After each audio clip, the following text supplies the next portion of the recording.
Hey, this is Dave DeCamp from antiwar.com. This is anti-war news for Monday, February 26th, 2024.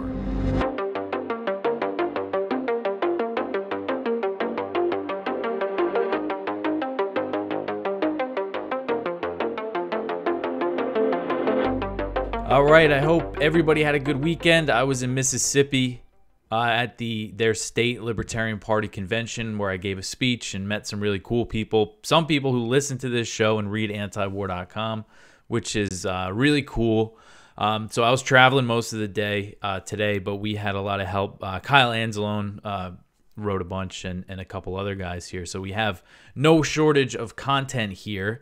So the first story at the top of antiwar.com today, Netanyahu says the hostage deal would only delay an attack on Rafah. So Prime Minister Benjamin Netanyahu explained that if Israel agrees to a new hostage deal with Hamas, it would only delay the Israeli attack on Rafah.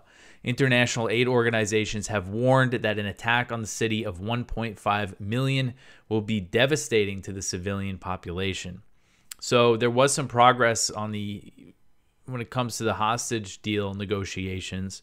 The U.S., Egypt, and Qatar, they presented a new outline for a hostage deal to Israel during these talks on Friday that I think were held in Paris. And apparently the outline would be a 6-week pause in fighting in exchange for the release of 40 Israeli captives. Hamas, I think there's about a little over 100 who are still left in Gaza, so they would release 40. That would probably be, the remaining non-soldiers. And Israel would also release a few hundred Palestinians.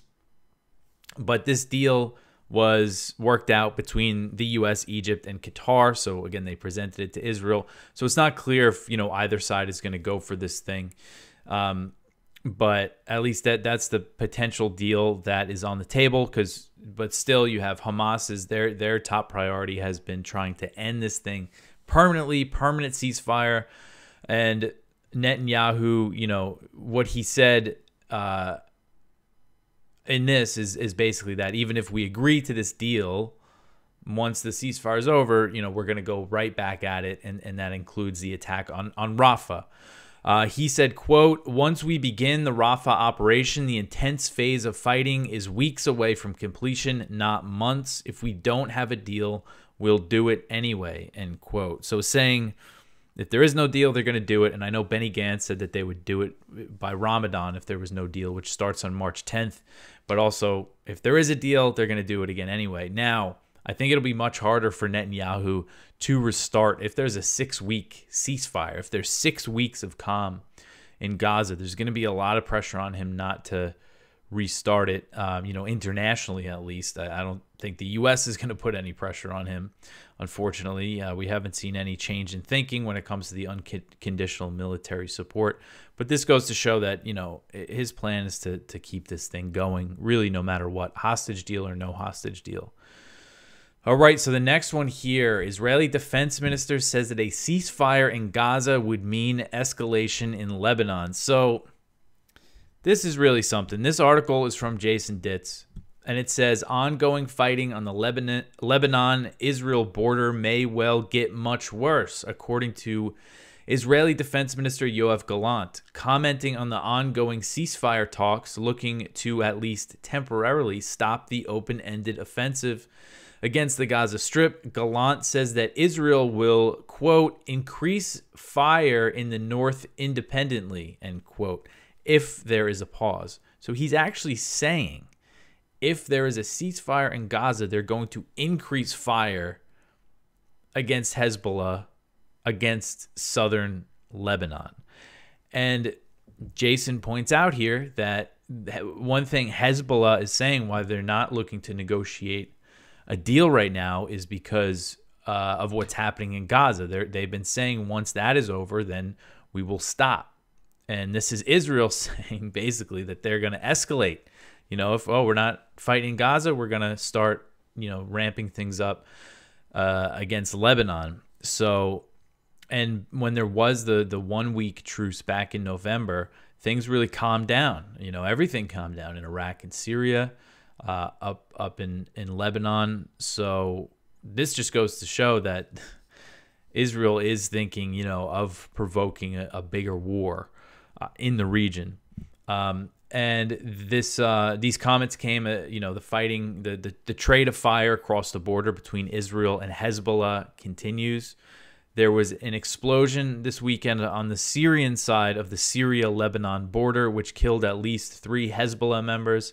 So this is in Syria, where Israel rarely, you know, comments on their attacks, on their individual airstrikes in Syria. So we haven't seen a comment from them, but I think it's a pretty safe bet that it was Israel. When it comes to the strikes in Lebanon, they usually, you know, announce those. But so this is what Israel's defense minister is saying: ceasefire here, escalation will happen here. So definitely not good. All right, the next one here: Netanyahu plans Gaza military occupation without time limit. This is another article from Kyle. And this says that Israel has released its first draft of its plans for post-war Gaza.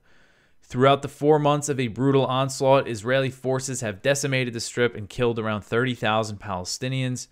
Netanyahu's post-war plans call for operational freedom of action in the entire Gaza Strip without a time limit, and the demilitarization of Palestinians.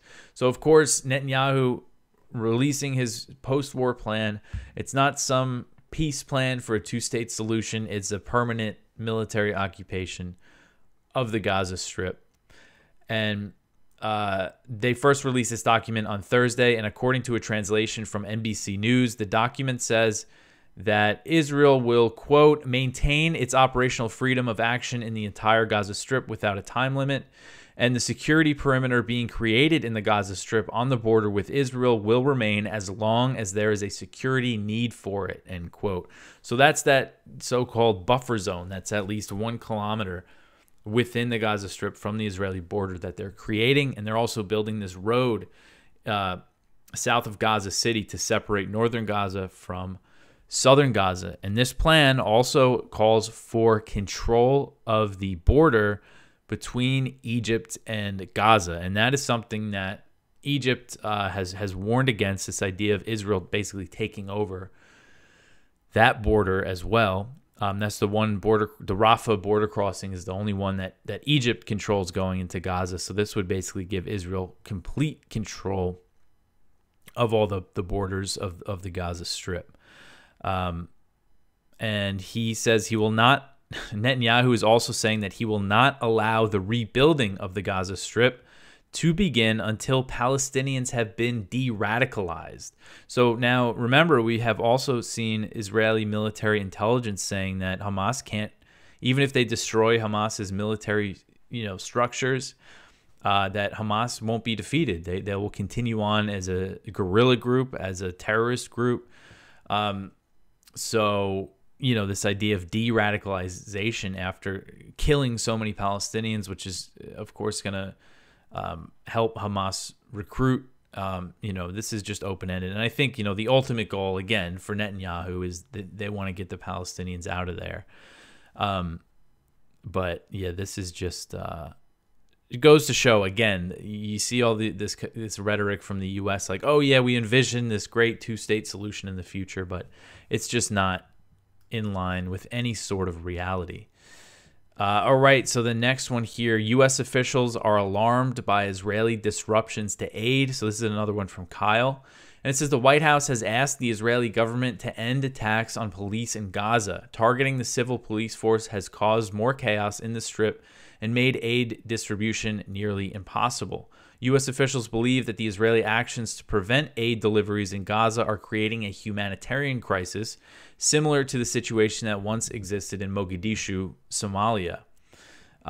So they're saying because the police force in Gaza was working with the aid groups to distribute the aid, they're saying that because Israel has been targeting them, and we've seen this, that aid trucks are getting looted. Of course, that's going to happen when you have a starving population, and there's nobody really to protect this truck. So that's why a lot of, I think, UNRWA paused aid deliveries in northern Gaza, and that's a big reason why, because there's no way for them to protect the trucks. And in the north, that's where people are starving, really facing starvation, and children are already starting to starve to death.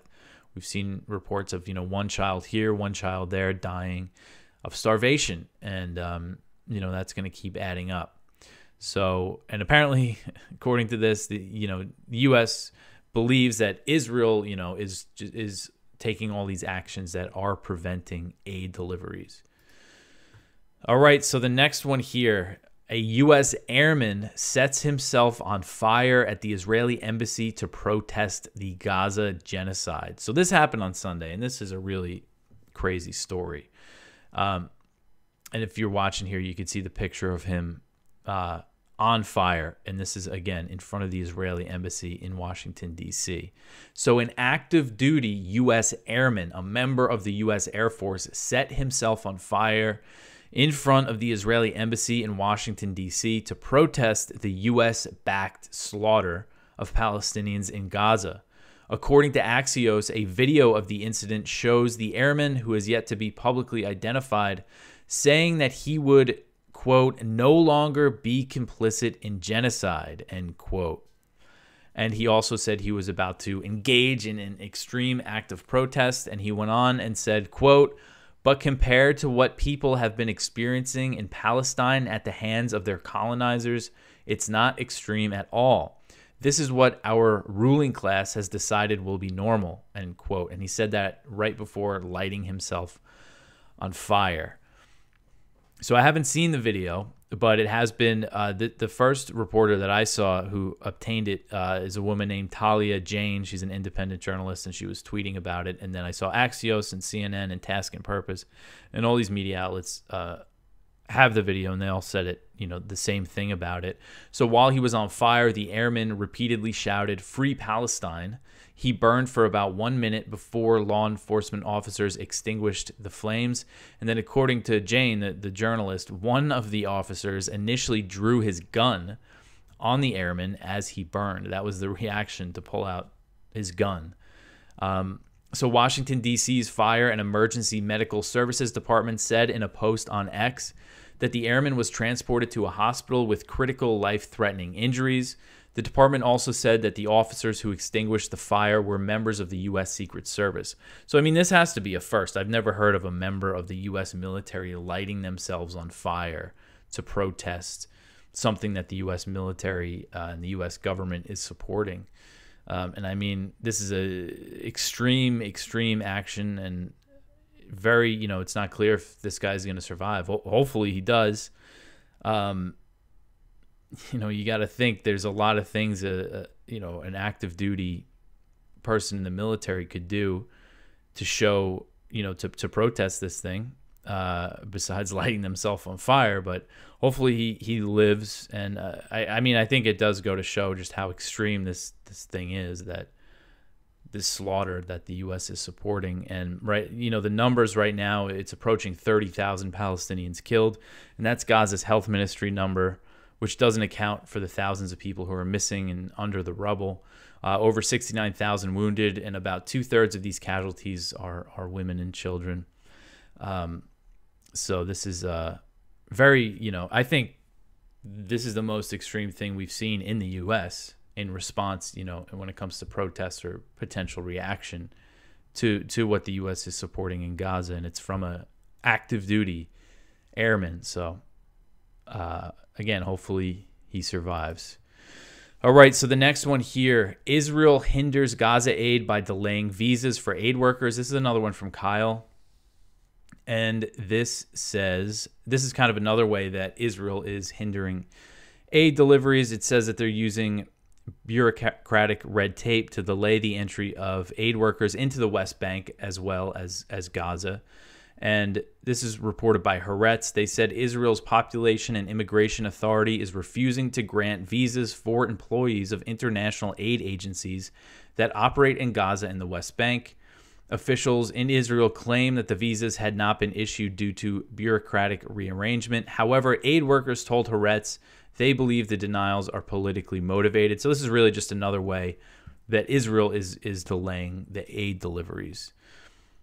All right, so the next one here, Israel escalates demolitions in East Jerusalem. So this article is from Connor Freeman, and this is about, so this is East Jerusalem, occupied East Jerusalem, and since October 7th, since, you know, this is all popped off, Israel has been taking advantage, you know, both the Israeli settlers, the Israeli military has been taking advantage of all the tensions and all the focus on Gaza to really be pushing the Palestinians out of their homes in the West Bank and East Jerusalem as well here.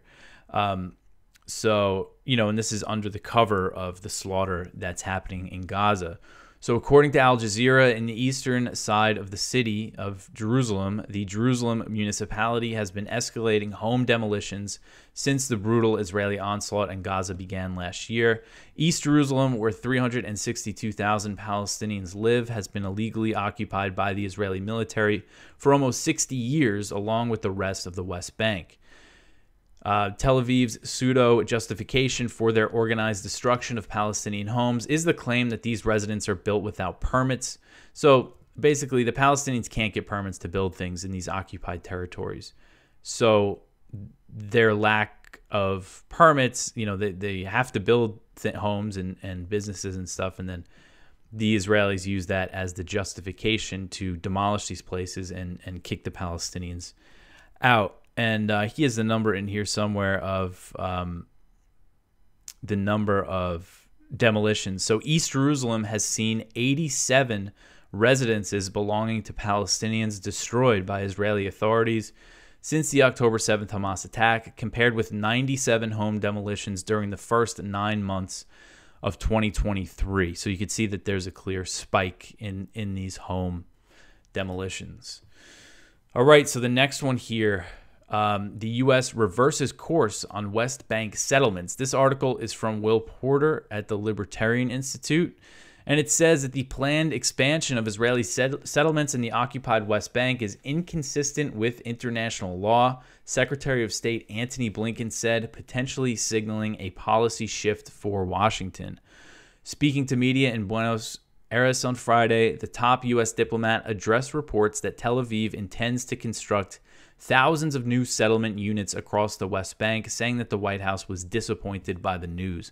This was something that was announced by Bezalel Smotrich, the Israeli finance minister, who's also a minister in the defense ministry, and in that minister position, he's basically in charge of the West Bank. And this guy is a settler himself and explicitly wants to kick all the Palestinians out of there. So Blinken said, quote, "Our administration maintains a firm opposition to settlement expansion, and in our judgment, this only weakens and does not strengthen Israel's security," end quote. And then he added that settlements were inconsistent with international law and counterproductive to reaching enduring peace. And these comments appear to mark a return to previous U.S. policy, which for decades regarded Israel's racially exclusive colonies as a clear violation of international law. Again, this is specifically the settlements in the West Bank, also East Jerusalem. So the Trump administration broke with that position in late 2019 when then Secretary of State Mike Pompeo declared that Washington no longer viewed the settlements as inconsistent with international law. So Pompeo, of course, was very unhappy to hear Blinken say this. I saw him tweeting about it. And it wasn't just Blinken who said it. It was also John Kirby, the White House National Security Council spokesman. He said that U.S. policy, quote, has been consistent over a range of Republican and Democratic administrations. If there's an administration that is being inconsistent, it was the previous one, end quote. So it does seem like they're shifting the rhetoric on this. And you know, this is something we've seen the U.S. sanction some Israeli settlers, pretty meaningless sanctions. I think they only targeted like 4 people. But what it seems to be is an effort to act like they're doing something about the settlements in the West Bank. Because if you look at the situation, the settlements, you know, again, you know, Hamas isn't in the West Bank. Hamas is in Gaza. A lot of people are propagandized into just believing, you know, the blockade on Gaza is justified and all the bombing campaigns on Gaza is justified because of Hamas. But over in the West Bank, there's no Hamas, and Israeli settlers have been encroaching on Palestinian land for decades now, and this is all ramping up.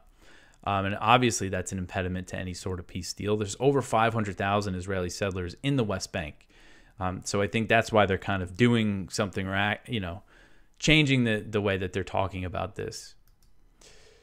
All right, so the next one here, U.S. officials are surprised by Houthi capabilities. So this is another one from Kyle, and it says that Joe Biden administration officials admitted that 6 weeks into the undeclared war in Yemen, the U.S. and U.K. strikes have failed to erode the Houthis' military capabilities. The official said that the U.S. is surprised at the Houthis' military capabilities and that Washington has a limited understanding of how advanced their weapons systems are. So, again, since the U.S. started bombing Yemen in January, we have just seen an escalation of Houthi attacks, especially in the past week or two. And what this is based on a CNN report, U.S. officials speaking to CNN, they basically say that they have no idea how much damage they're actually doing to the Houthis, and that they're surprised that they're able to keep increasing these attacks. One senior U.S. official said, quote, "They continue to surprise us. We just don't have a good idea of what they still have," end quote. And other officials are saying that they might escalate into targeting Houthi leadership, so starting to kill, higher up, high-level Houthi officials. And what's interesting is that this report also says that some administration officials now believe the best way to end the conflict is by ending the war in Gaza. Who would have thought that?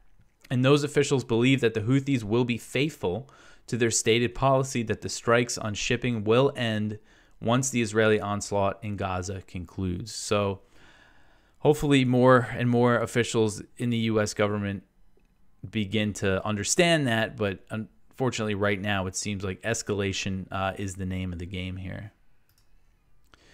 All right, so the next one here, the U.S. and the U.K. bomb Houthi sites in Yemen amid surge in Red Sea attacks. So the U.S. and Britain launched another round, significant round of airstrikes over the weekend. They hit 18 Houthi sites across 8 locations.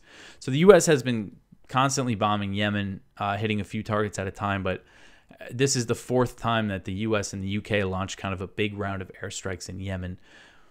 And again, it's just they're not seeing any results here. And even Biden admitted, when they first started this thing, "You think these strikes are working?" And he said, "No, they're not working, but we're going to continue them anyway." And we're seeing they got into this thing with the Houthis with no real strategy and no exit plan. They just thought they could bomb their way out of the problem. All right, so the last story here, NATO green lights Ukrainian attacks inside Russia. So NATO Secretary General Jens Stoltenberg said that Ukraine has the right to hit Russian military targets outside of Ukraine. The remarks were made as members of the North Atlantic Alliance are preparing to send Kiev weapons with longer ranges. The Kremlin has explained that it will claim more Ukrainian territory to offset the threat presented by the long-range arms.